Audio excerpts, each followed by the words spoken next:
Welcome back, guys, for another fantastic chit chat.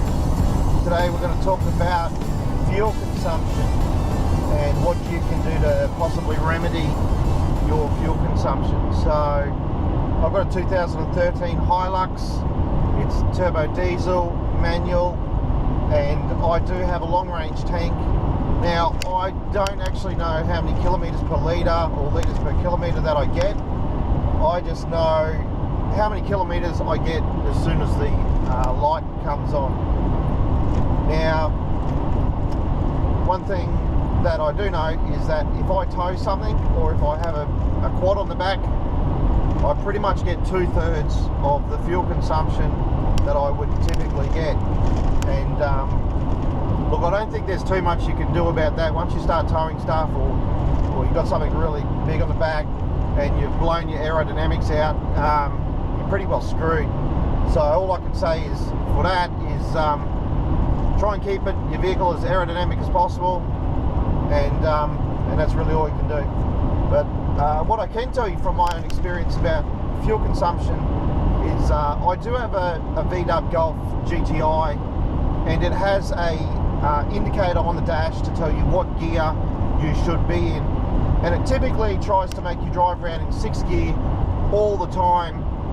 Even at 60 kilometers per hour, it wants you to be in 6th gear, and well, that's fantastic in that car. But after stepping out of that car and into this Hilux, I couldn't help myself but, you know, I'd go into 4th gear at 60 kilometers per hour, and I'd go into 5th gear at 70 kilometers per hour. Now, I do have a 128 litre tank. The most fuel I've ever stuck in it is 126 litres, and that was after driving 200 kilometres with the fuel light on, because obviously the gauge is slightly skewed. I can get, I think it's about 150 kilometres before it even gets to the full line. But halfway is halfway, a quarter is a quarter. It seems to be reasonably accurate as far as that's concerned. But anyway, driving around town, 4th gear for 60 kilometers per hour, 5th gear for 70 or over. The most fuel efficiency I could get out of my 128 litre tank when the light turned on was 960. So I was getting anywhere between 940 and 960 kilometers by the time the light would turn itself on to say that it was low fuel. And I thought that that was reasonable. I thought that that was okay. That was with the sides of the tray on the tray as well. Now, what happened was I moved house and I borrowed my dad's car trailer, and I had the car trailer loaded up to the brim. I had the tray loaded up to the brim. It wasn't particularly heavy loads, it was just quite big and cumbersome. And the Hilux just could not tow the trailer in 4th gear. I had to drop down into 3rd gear to tow the load. And I pretty much did that solid for a week. I did about 5 or 6 loads, all with the trailer full, all with the tray full, except for on the way back when it was empty.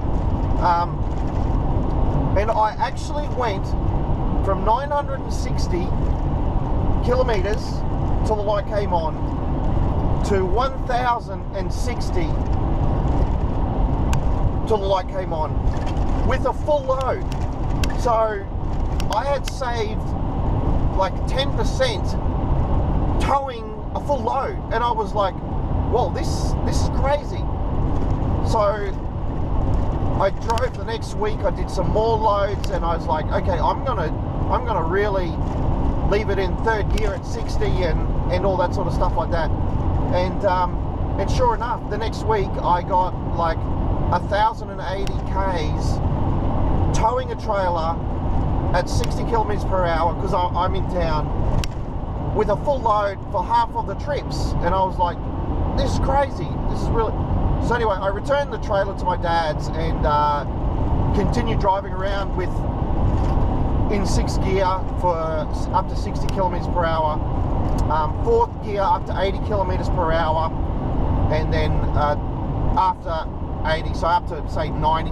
So I would literally, if I was going to 100 kilometers per hour, I would hold second pretty much right up to 50 kilometers per hour, change into third. I would hold that right up until 80 kilometers per hour, go to fourth gear, right up to 100, and then click it into fifth. But if I was coasting, then I would obviously, you know, get to the speed and put it in gear, just leave it at that, and sit on 60 for third gear. 70, I would switch to fourth gear, and then 80, still fourth gear, and then by the time I get to 90, that's when I will consider cruising in fifth gear. And I was getting fantastic fuel consumption.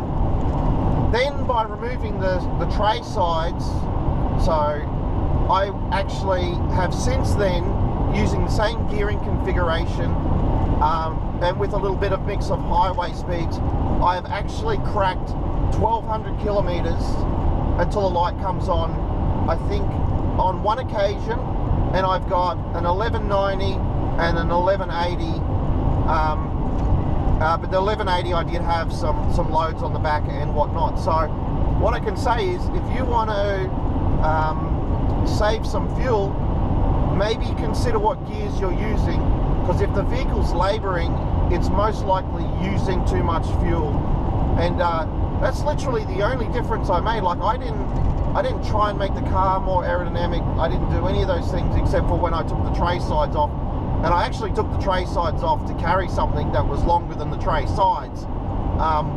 But it just happened that I was too lazy to put them back on, and fantastic fuel saving. So yeah, that's all I can say, guys, is I don't have a tune on the car. I don't have roof racks on the car. I do have two massive big aerials on the car. And if you want to save fuel, just maybe reconsider what gears you're using in the vehicle. And because, you know, at the end of the day, this is only a 4-cylinder. It's not made for I'm in a school zone and I've got to slow down to 80 kilometers per hour. It's so weird. You're so used to driving like 40 through a school zone, but this is, I don't know what school this is, but it's halfway between Millmare and Gundawindi. And yeah, guys, look, just have a look at what gear, yeah, like that's what I was saying. They're only 4 cylinders. You know, if you're in a little Honda Civic or a Golf or a Corolla, it'll typically make you do 3,000 RPM on the highway at 100 kilometers per hour. I'm in 5th gear doing 100 right now, and I'm on like say 2200 or 2250, and so the diesel obviously doesn't rev anywhere near as high as some of those other 4-cylinder cars, but